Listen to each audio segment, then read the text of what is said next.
we had a quick little intermission, bathroom break. Had to put the camera on the charger, and we're back in. We were on a roll there, so we'll have to get back into a groove.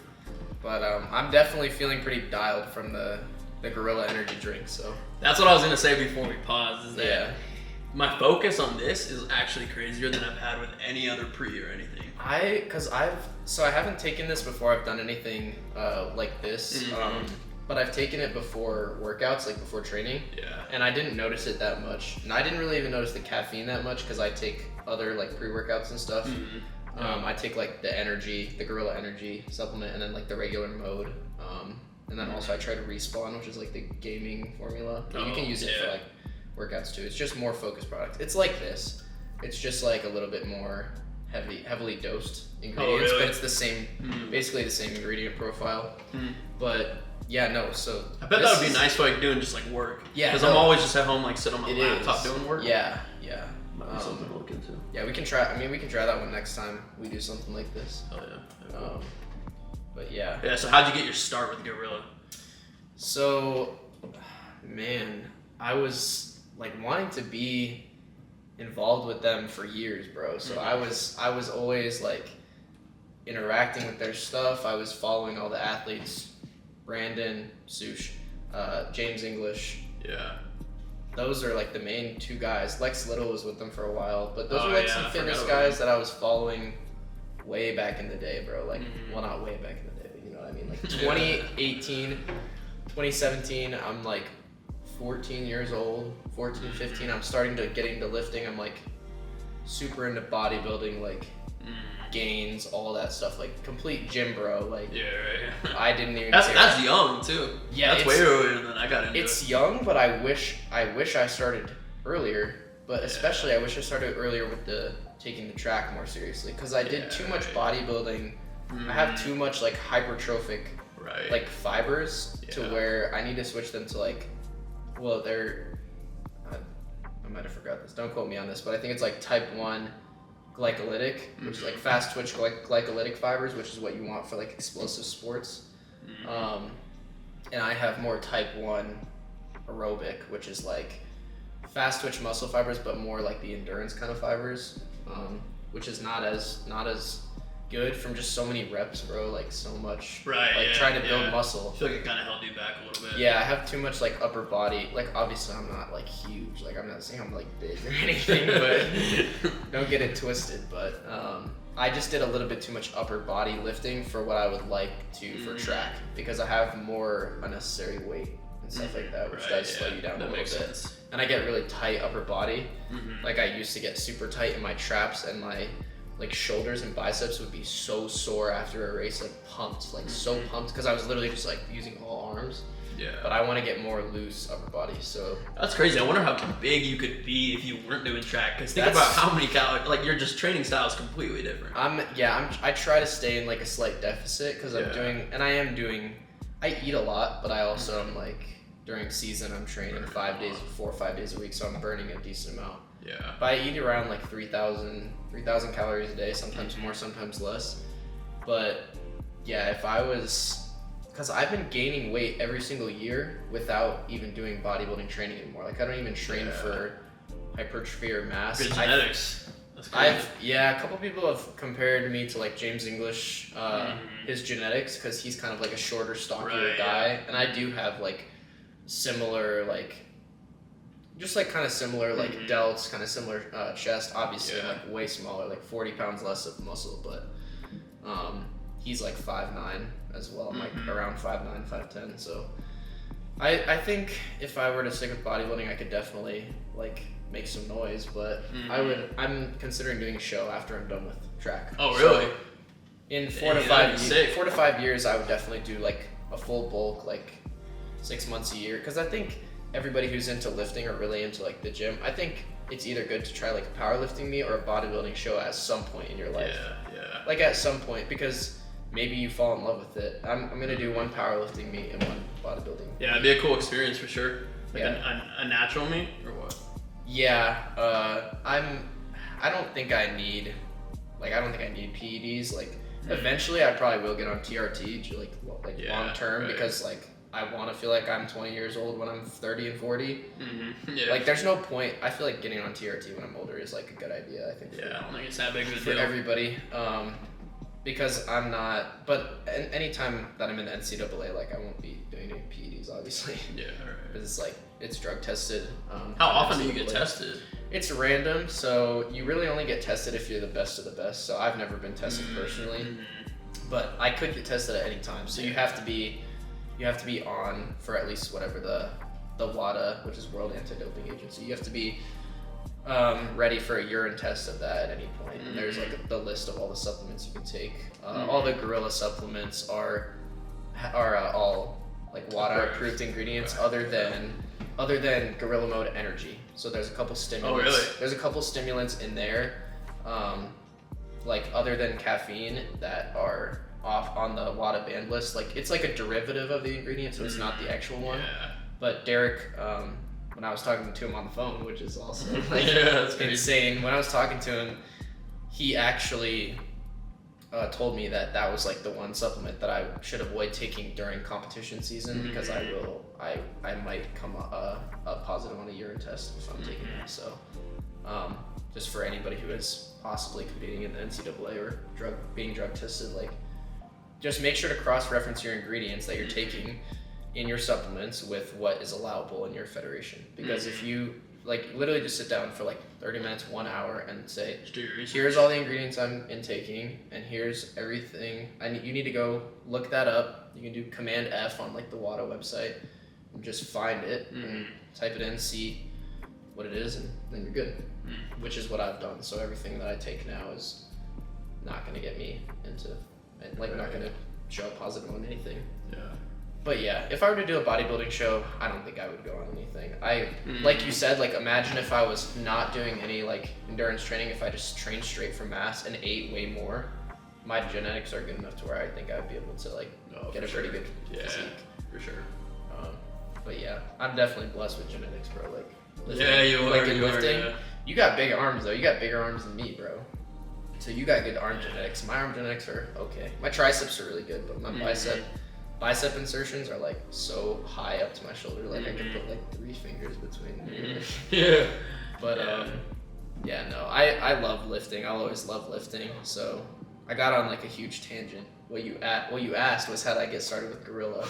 I know, you just totally went. That's my bad. Is that? I started thinking about like all this other No, stuff. you're good.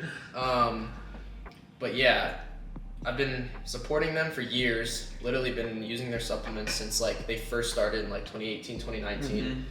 Always followed Derek, More Plates, More Dates, all of his informational video. I was super into like the pharmacology of it, like how he made the formulas like so, he dosed them so specifically to get like the max performance benefits. Right, yeah, you can tell he's done. Because he's been lifting for like 20 years or whatever it is, so he knows a lot about it, about what ingredients work and what doesn't work. And he also does videos where he compares them to like name brands, like you see like C4 or like he was just like influencers and creators will come up with like their own pre-workout. Like, do you know who Tyler One is? It's like some gamer, and he came up with this like G Fuel like collaboration, and he was just like dismantling it. It's a hilarious video.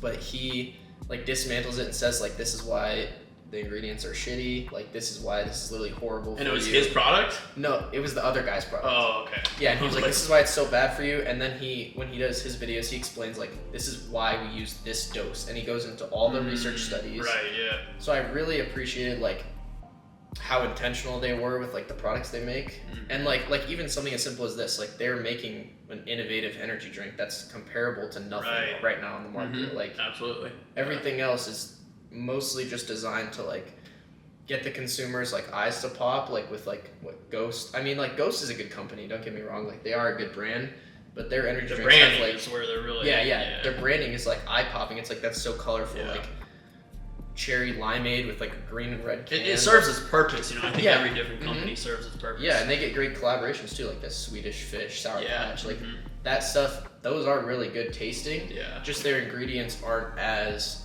great for someone who's trying to have like more mental performance. So this is more for like the mental focus and clarity. Yeah, and I like this better too because not having the beta alanine. I've had the That's what I was gonna Ghost say. energy drinks and the beta alanine, I just hate it, you know? Because if I'm just like, I mean, for the gym, then sure, maybe, you know, even though I don't prefer it for the gym either. But if I'm at home just working or something and I want caffeine, I don't want that beta alanine hitting me. Yeah, I think the term for it is paresthesia, which is actually like it's like the crawling feeling on your skin, like the itchy feeling. Yeah. Kind of makes you tingle a little bit. Some people like that for workouts, but me personally, I've never liked that. And like Derek says, like butthole itch is like what it gives you. So it's like you don't want to be in the gym working out and you have to like scratch your butthole in front of some girl at the gym. Like, so I thought that was always hilarious. So he never put beta alanine in any of his products. Okay. Right.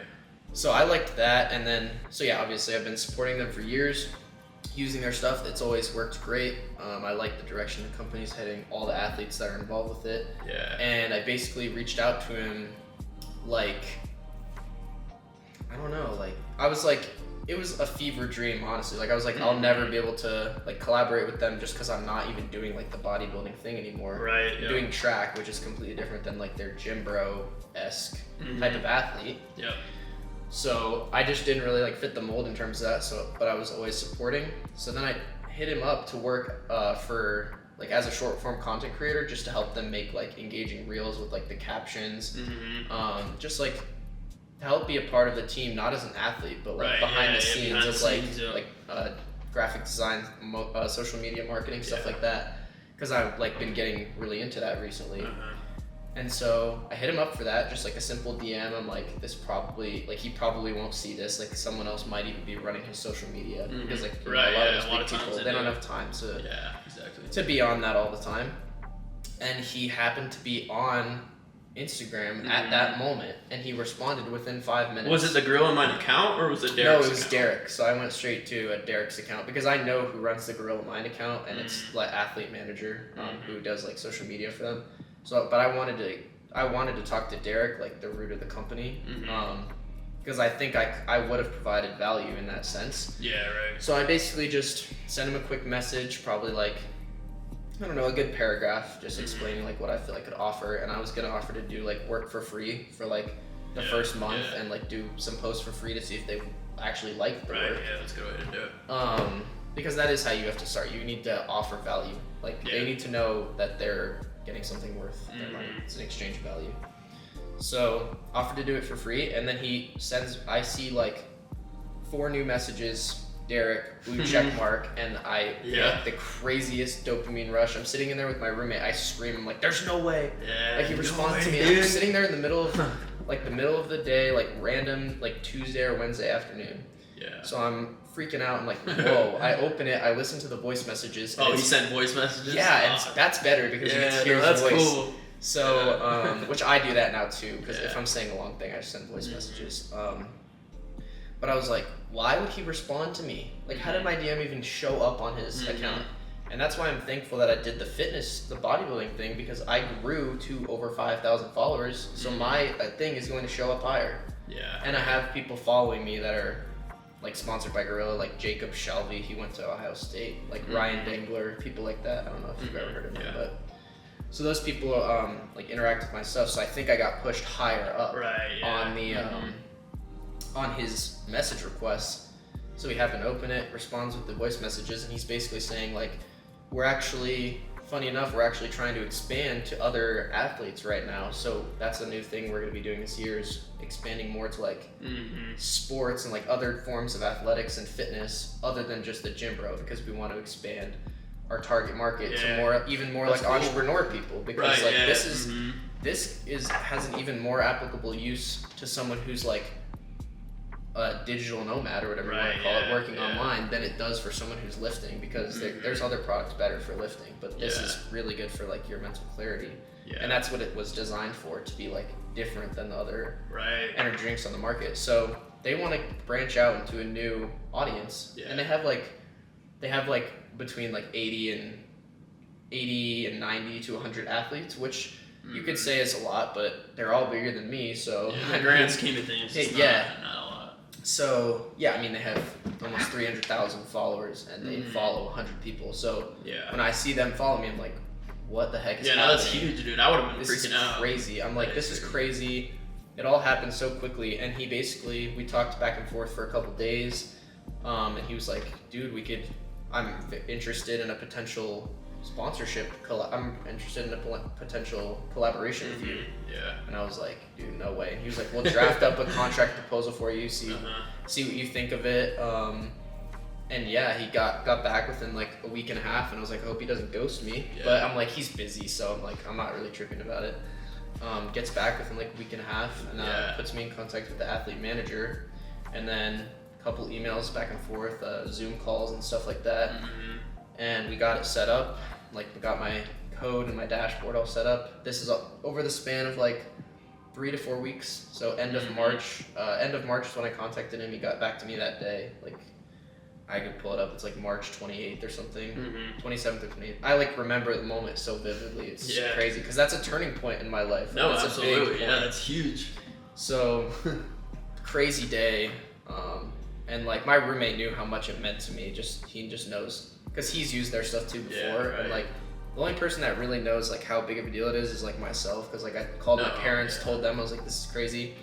They were like, wait, you're gonna be making money from that company? You've paid them for years for products. And I'm like, yeah, sorry for draining your guys' bank accounts for buying me supplements and stuff. Because like they've bought me stuff from there too, like for my birthday and stuff. That's gotta feel cool too, to know that like, you know, obviously you're not like huge on social media yet. So they have to believe that, okay, this kid, he's got potential. Yeah. So to know that a company that you've always looked up to can see that potential in you, that's gotta be a really cool That was the craziest part because I was sitting there like, I think that these other athletes offer so much more, but at the end of the day, they're just human beings. Like I'm Derek. You're the exact same. So I'm talking to Derek on my phone, and I'm like, he's literally just a normal guy. Like he's talking to me, and I'm thinking of it as like they're in some parallel universe, like across the screen, because I've always just seen them on the screen. Right. Yeah. And I don't think, because someone asked me this, they were like, do you think you like idolize like him as a person? And I was like, That's a good point, but I don't think so. I think I just really look up to him,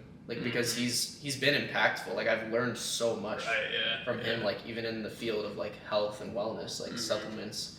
I've learned so much that I've even taught to other people. So I do really look up to him in that sense. So yeah, it was crazy, and they sent me a contract proposal. I looked over it. It was like 18 pages. I was like, I hope I'm not gonna get fucked over from this. But I read all of it, and I have monthly deliverables, but it's literally like so athlete. Like it favors the athlete so much more than any other contracts I've ever seen, because I've worked with other smaller, like really small brands when I was doing fitness. I remember you had a supplement company. I was working with Amped Sups, because I had a couple friends who were like in the industry like that I was pretty close with. Now they're all on Gorilla too, which is crazy. But it was just a small owned company. But they were a good company. Like don't get me wrong, like they had good commission and stuff like that. But it just wasn't a well-known company, and I kind of just like they were kind of just getting athletes to try and like get off the ground. But I stopped doing the fitness thing, so I stopped working with them. I feel like a lot of like fitness companies, at least from what I've seen, like almost anyone can become like a rep for them, you know? Yeah, like sign up and get a code. People are like bucked up XYZ 10. Right, and then exactly. It's their name, almost and it's anyone like, I don't can do that. Yeah. But what you're doing with Gorilla is completely different. It's really is being a sponsored athlete. There's being an ambassador, a brand ambassador is what that is, which is what I was doing for Amped Sups. Like you're getting like barely any commission, like 5-10% commission, but no one's using your code because no one wants to buy the product. It's not a bad product, it's just no one knows what it is. And they did have good owners. I'm thankful for them for like working with me, but it wasn't like a crazy deal. But I lost my train of thought with that. I was talking about what was I saying with Amped Subs? It's different from other companies because they're so athlete geared. Like we get so much out of the deal, and they're really just trying to grow with us. Like they're trying to help us grow our personal brand because they're obviously taking a chance on me. They're not really like losing anything off of me because they're giving me like supplements and then I'm making commission.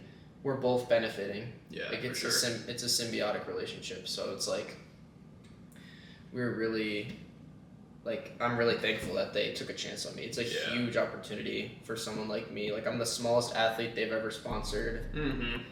And just like, that's dude, so exciting. Dude, I'm so happy for you. And I that's appreciate so cool. it. Thanks, man. Like some people don't like understand. Like some people are just like, it's just like working with a brand. Like, it's not that crazy. Like but bro, even for me, like opening my Instagram bio and like putting @GorillaMind athlete code Berg in there, like that was a big moment because I was like, dude, I've literally like looked up to people and thought like this is literally like so crazy. It's so cool how people make money from promoting the products that they love, that they use, and they're like making money, but also like helping other people find these good products, and like it's a great company, bro. Like I could not be more thankful. Yeah, that's the dream, to be sponsored by the company you really love. Because I do think a lot of people, they take sponsorships from companies that they don't care. And that's what I just did. To make money. And that's what I did. I wasn't doing it to make money because I knew no one would like really use the code, but I just did it.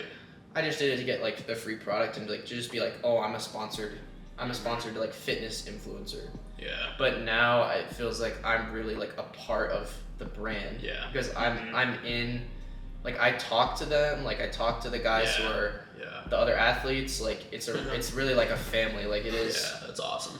And they're super welcoming. But yeah, I'm the smallest athlete they've ever sponsored, and it's wild. Like I could never even imagine like it actually happening. Same thing, and like. Even now I sit here and say like, oh, like you asked me earlier about Young LA, like have I reached out to them? Like no, maybe I will eventually, but I don't even think it's impossible that I work with them. Right, like, no, for sure, yeah. Because I think that the doors were always open, you know, but now that you've got, you know, the one sponsorship with Gorilla, you know, it's probably kind of opened your mind into, you know, oh my God, so many things are possible. And I almost didn't even send that DM to him. Like and you probably thought like, it's not gonna no, I just said, I'm just gonna like, send this, like I was sending it to all the companies that I really support, that I really would love to help them grow and help me build my portfolio up. And I was doing it for free. Like I got responses from Alex Eubank, you know who that is? Got responses from him to work. He's still considering it. He like said he might contact me back, but he has some other things he's like trying to focus on right now, like his podcast and stuff and his clothing brand. But like he responded to me, like he's 2.2 million followers. Alex? Yeah. On what? Instagram. Seriously? He's almost 1 million on YouTube now. I actually don't think I follow him crazy. Anymore.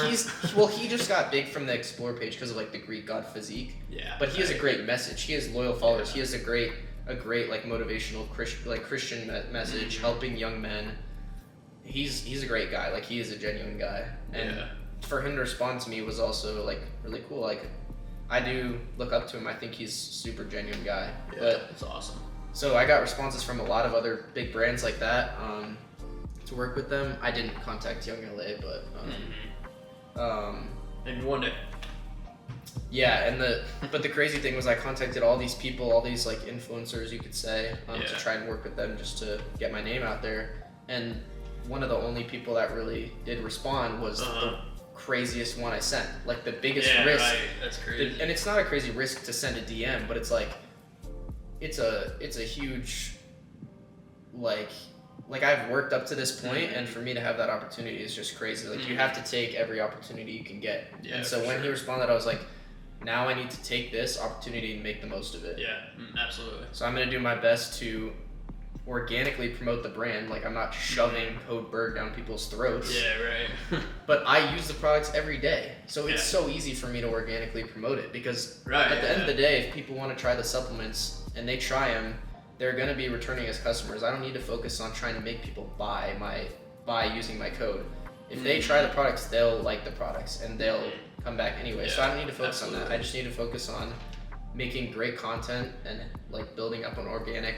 Like I really just want like a community around my YouTube channel essentially. Like that's the biggest thing I'm focusing on. The Instagram is really just to have like that presence on social media and for networking opportunities and stuff like that. And but if I had to either give up my Instagram forever, my YouTube forever, I would delete my Instagram because the YouTube is really, I think the Instagram is where you get people to, like, you get eyes on your content. Yeah, and you're more sharing the message with the YouTube, you know, and inspiring people like you were talking about. Instagram is like showing like stuff in like my daily life and like stuff like this, like just shouting out the pod, telling people to go check out my new YouTube video. And posting reels, like posting some reels for organic growth. But I'm not trying to scale my Instagram, which I think it is good to scale your Instagram for some sort of business opportunities.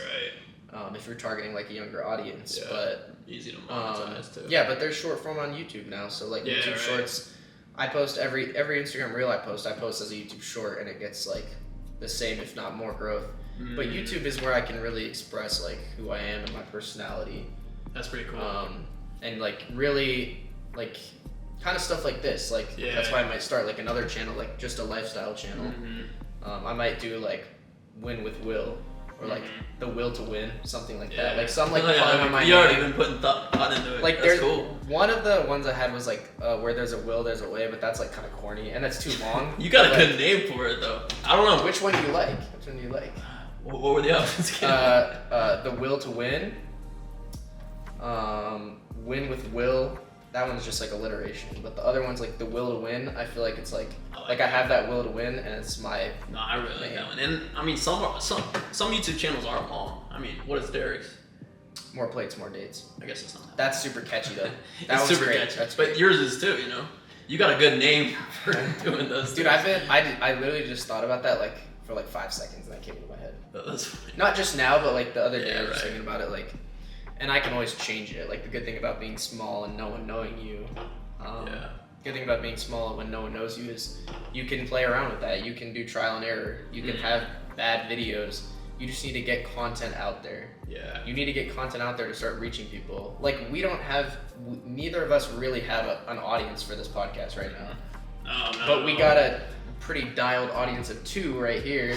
And if we have, we're both doing good things. Even if 10 people watch this and get value out of it, they might tell a friend to tell a friend. Absolutely. And then they will attract more. And I just want it to have like organic growth. And if people do really find value in it, then eventually it'll scale up naturally. Yeah, absolutely. Yeah, I think it's great.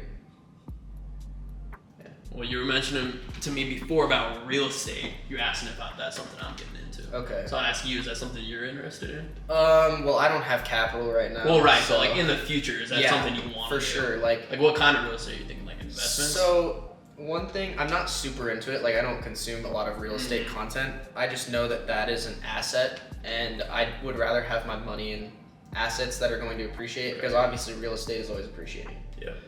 Same with something like watches. Like I don't know how into you are in watches. I like your watch though. Yeah, I like watches. But yeah, I'm into watches. Like I want to get like when I have a lot of disposable income. Yeah. I'll probably go buy like the 3x or the 5x. Or like if you could buy it 5 times, you can buy it. I'd rather have my money in assets. Like I have my money in a lot of investments right now, like Roth IRA, a money market account, like the S&P 500. S&P 500. So I have a lot of stuff invested. Talk for a while. I have a lot of stuff invested in that, but I don't have a lot of capital. Like I said, I just have a couple jobs, a couple summer jobs. I have my car.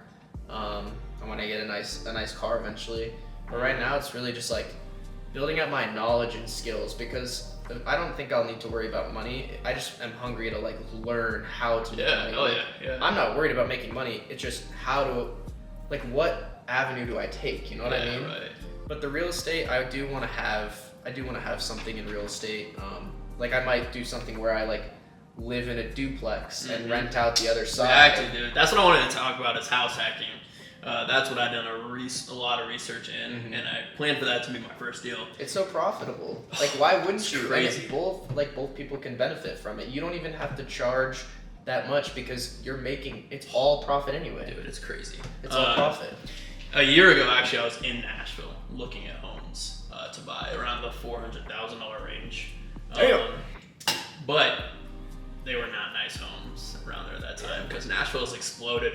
But anyways, I want to do the house hack and the reason I would be able to do that is because with the house hack. Go into that a little bit, because I'm not actually that familiar. With like what a house hack is, and I'm sure like some people who are watching. Yeah, this so house hack basically is using your property, your house, and renting out a portion of it. Okay. It could be a single family, like a home like this, and rent out other rooms, or it could be multifamily and rent out other units. You can also rent out like a basement of a house. Yeah, that's a house hack too.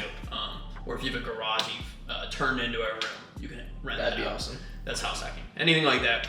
And so basically what you can do with it is you can get approved for an FHA loan. Can't remember exactly. Federal Housing Association? Yeah, yep. And so that qualifies you to put only 3.5% down.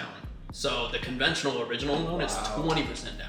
So the reason why I was able to do it a year ago and whenever I want to is that it's only 3.5% down. So you need like low initial capital for investing. It's low capital. And then after that, you are making an exponential return on your investment. Yeah. There is like a few catches with FHA, one of them being that you have to pay a mortgage insurance premium. So your mortgage every month is a little bit more because of that premium. Yeah. And then also with an FHA loan, you have to live in the house for at least the first year. It's another one of those things about taking the risk. Like that is worth it, but you have to be willing to sack that initial like investment at the beginning. You have to be willing to say. But if you can find that, dude, it sets you up because this is basically like the grand scheme plan.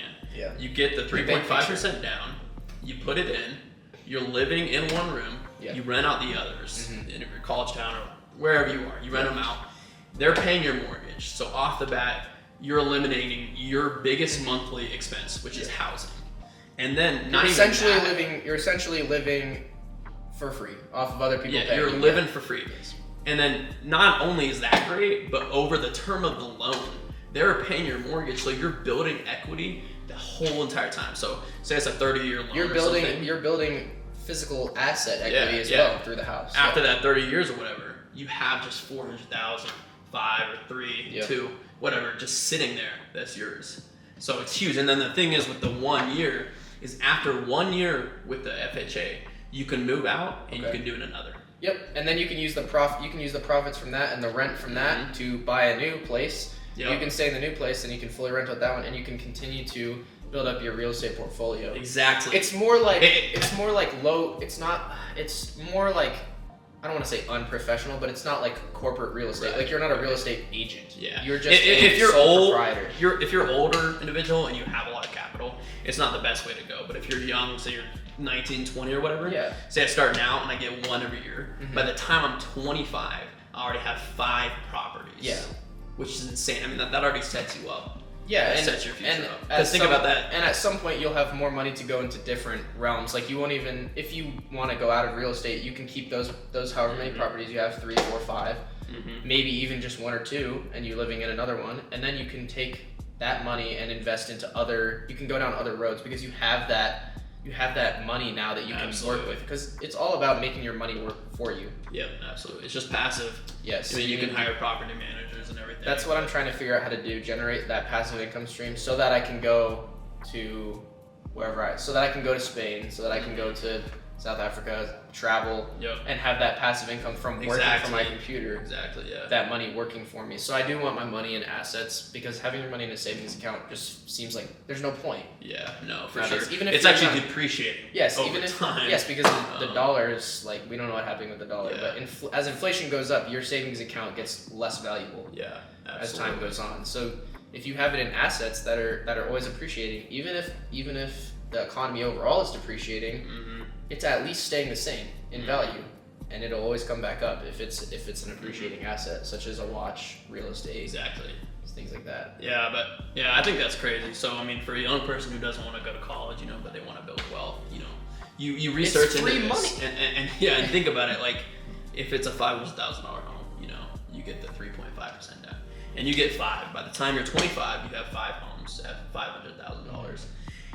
30 years, whatever, when you're 50 or whatever, and it's all paid off. How much money is that? So, well, you have a net worth of around like 3 million by 25, 30 years old. You have a net worth of 3 million, and at that point, if you're in the middle millions though, you wouldn't have it until when the home's No, mortgage is paid off. no, I mean net. Oh, okay. yeah. Like, So at the end of the Right. end of the mortgage being paid off, yeah. But during that whole time, I mean, if you're finding the correct deals, Mhm. you're making monthly passive income of, I don't know, maybe it's Yeah. 200 from this house, 500 from this yeah. house. So you know? all assets combined, I mean, you're making a couple million Yeah. probably by the time and It's you crazy. can retire early. You can make passive income and be retired, but you're still making money. You don't have to be actively working. Yeah, crazy. But you can take a few years off and live off your passive income Mhm. because you're going to be making a couple tens of thousands, maybe 100,000 a month, Mm-hmm. something like that from your different income streams. So I think it's all about building those different income streams. Yeah, for sure. You're talking a little bit about stocks. So what are you invested in right now? So I have what's your knowledge? in I have that a financial industry? advisor that I work with. So my parents have a very close family friend who's a financial advisor. They've been Oh, working nice. with her for, I'm not exactly sure, probably 15 to 20 years. And she's all around the world, so she's traveling, working Oh, with a lot of that's cool. families. Oh, yeah. And we really trust her. Like, I think Mhm. if it's like an inexperienced financial advisor, they might just be like they could just be using you. So I don't think like everyone should get a Right, financial yeah. advisor. Well, I think Because it's smart you can't traveling, but I manage think it. that you also got to do your own research. Yeah, exactly. You know, you get gotta it. So have you have to, yeah. you know what they're doing. Like when they tell you, I'm putting your money here, here, and here, you can be like, okay, that makes sense because I Yeah. know what that is. Like if they're saying, yeah, like you said, if they're putting it in a Roth IRA, you got to know what that is. And actually, I don't have. A and when Roth you can IRA, take your so- money out because Exactly, it's so not liquid. Roth IRA, is it 60 years old? You can take it out, but then it's tax free. So I think it's. So I'm not even. So I should probably do more Right, research. right. But me and her have only talked a couple times because I don't have a crazy amount of money. I Right, have a yeah. couple thousand. We're I have a young. couple thousand in the Roth and a Mhm. couple thousand. There's like 1 or 2,000 in each. Mm-hmm. And then I have an account with mutual funds such as like the S&P 500. Mm-hmm. That's like my liquid investment account, so I can pull Yeah. that money out whenever. The Roth IRA is after a certain amount of years, I can pull my initial investment. But Mm. until it reaches 30 years is when I can pull out the entire. So. Gotcha. And the key about that is it's tax free money, so that's what's huge. Yes, It's not taxed. yes, that's why Roth IRA is great. Even if you just have a savings account and you don't have monthly expenses that are going over, you just need to keep what you have for monthly expenses Mhm. and like an emergency fund. Yeah. But I other think- than that, I just had too much. I had all the money I've made since I was like, I mean, I guess 0 to 18, sitting in a savings account. Mm-hmm. It's not doing anything for me. Like you said, it's No, almost even depreciating. I'm Yeah, getting over 30. time. I'm getting 0.0001% interest per year, so Mhm. I'm making 30 cents on a couple of Mhm. thousand. Yeah. And so it's like, I just needed to start working with my parents' financial advisor Yeah. to get it into a place where I knew it would be working for me Right. as soon as possible. Hell yeah, I dude. think you need to get your money working for you as soon as Oh, possible. absolutely. You don't have to be an expert Yeah. because like I'm letting her manage that. Like she is the expert, Mhm. but I trust her, so I do my own research, but not an extensive amount. But I think Yeah. as long as you're trying to make your money work for you, you're gonna set yourself up For so sure. much better. I do think it's true when people say, you know, like you're never really gonna get like uber rich unless you're making money while you sleep. You know, Yep. if you're just trading your time for money, you're never gonna get to really a rich place. That's what people do. They, in a 9 to 5, if you're working in a 9 to 5, your money is always a byproduct of your time. Mhm. But Yeah. if I mean, we consume a lot of the same content, so I'm sure we're getting these ideas. Similar We're places. pulling these ideas from similar people, similar places. But it is really true that like the more you can make your money work for you and not have to be like I think it is fine to still work a job where you're exchanging time for money if you enjoy that. But you should Yeah, also absolutely. have other like streams of passive income. Like Mhm. I don't really love the term like side hustle because you can make just as much, if not more, money from that than you could Yeah, your main yeah. job. But No, right. And I I think the stock market is one of the easiest ways to do that. yeah, it's just like people think you're gonna get rich overnight from the stock market. That's a longer term investment. Yeah. Like if day trading isn't that like I'm not an expert on day trading either, but it's not gonna make you rich overnight. It's a long game. Mhm. It's a long game, and even when you're putting money in the S&P 500, maybe it's appreciating 10% over Mhm. Maybe it's appreciating 10% a year on average. It's an average of 10% over the last 10, 11. Yeah, 5 years. That's the one that I tell most younger guys to get into. It's low risk. They're just getting into it because it's no risk almost. A big thing with the stock market is, my dad is also a financial advisor. Okay. But I do believe that a big thing with stock market is you can't put all your eggs in one basket. And the good thing about the S&P 500 is it diversifies it. You have the 500 best companies. You have an extremely low chance of your money not doing well. The S&P 500 hasn't depreciated in there was some crazy stat. It's it hasn't depreciated in 27 years. Yeah. And we have such an opportunity with our age and the guys around us too, because compounding is where you're really going to build your wealth. Yeah. And so starting at a young age, we have such a huge advantage over the people that are older than us and have it. And people will be surprised. Even if you start with $100, would you rather have $100 now and have it in your savings account, or just set aside? Say you have literally $100 at age 16. You get your parents to open up a bank account for you. You put in $40 in that. At 16, your $40 is still going to be worth exponentially more. Literally in 5 years. By the time you're 20, you've just made a lot of money on the money that you're not even using. So it's small incremental gains, but it does add up over time. And the earlier you start, the more it compounds. By the time you're 25, 30, you have a higher chance of being able to retire and live whatever life you want.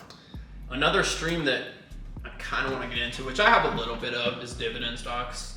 I want to touch base in it a little bit more because that is a great way to also get passive income. Because if you have enough invested in dividend stocks, there's many people who make over 6 figures a year from just dividends. It's all about starting with that initial capital. You just have to wait.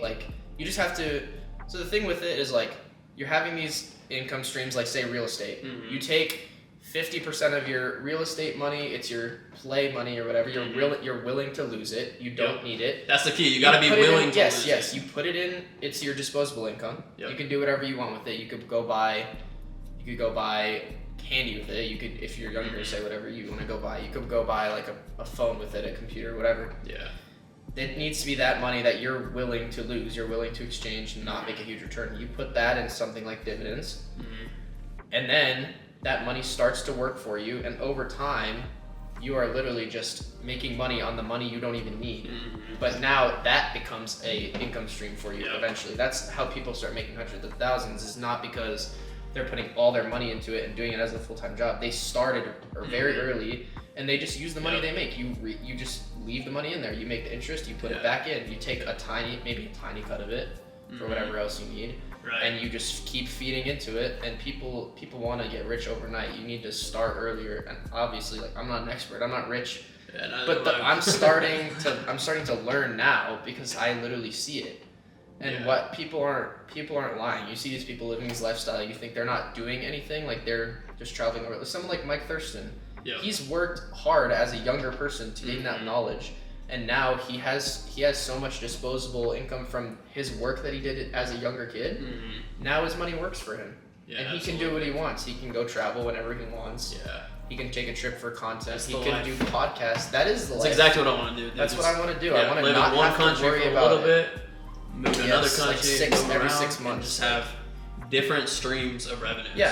I want to get to a point where I can not worry about financial security. I want to be financially free. So whatever I can do to get there, I'm willing to learn now. It's so much more about learning. And like you said, you will learn more from researching, watching YouTube videos, listening to podcasts, talking with people who are like-minded in the space, talking with your financial advisor, than you will getting a degree in finance from a 4-year university. And you're paying for that when you could be making money learning the same things. Absolutely. The funny thing is you can go understand. You can go get a few books that teach you the exact same thing for $50, rather than $100,000 or whatever. Yes, and I don't want people to think that we're financial experts. He knows more about this than me. But we're just learning in terms of actually making money. Important. But we're trying to help other people see it from the perspective that we see it. I'm saying it. Sure. I'm declaring it right now. I will figure out a way to become successful. I will figure out a way to become financially free, because I have the drive. You just need the hunger to be willing to learn about it. Gotta be a sponge to the game. You don't have to be expert and you don't have to be rich. You can go on YouTube and look up like Ryan Trahan living off 1 penny for 30 days, traveling across the country. He's a cool guy. You can have 1 cent and you can become rich if you are using the right opportunities available to you. The money is literally free nowadays. You can go on the internet and find hundreds of different ways to make money. It just takes a little bit of patience. It takes a little bit of patience and a couple of risks. You need to take risks when you're poor so that Get out of your comfort zone. You need to take risks when you're poor so that you can be like stable eventually. Absolutely. Because you have nothing to lose at that point. Absolutely. Yeah. So yeah, that's just the way I've seen it. I think consuming a lot of content like this has helped me be able to be more confident in actually like taking those risks to like go into it. Because I'm like, well, they were in the same position as me and they took the risk and they didn't fail. Mm-hmm. So even if I do half of what they did, I would love my life. Even if I did 1/4 of what they did, I would be in a great position. Yeah. It's more than I have now, so it's like like I'm very thankful for like my upbringing, but I just don't want to work a 9 to 5, and that's the direction that most people would go when they come from, say, a middle class family. It's cool to go to college. If you want to go to college, you should go to college. If you can go, if you need to, if you can go on a full ride scholarship, or if you're not a very hungry mind in the sense of entrepreneurship, and you want to go learn marine biology, then you might need to go get your bachelor's degree, because you can't get the sort of certifications and knowledge you need maybe from like YouTube. Like that's a more like niche specific thing, but something like entrepreneurship, it's like that thing. I'm sure you've heard the thing like, why would you sit in an entrepreneurship class from a professor who doesn't even have their own business? I was gonna say that earlier, and I think that some professors, they really do just want to teach. Some people get their passion from that, and some people have done it before. But I think you also got to look a little deeper into it. Like, okay, if they have all these secrets of how to be making millions, billions,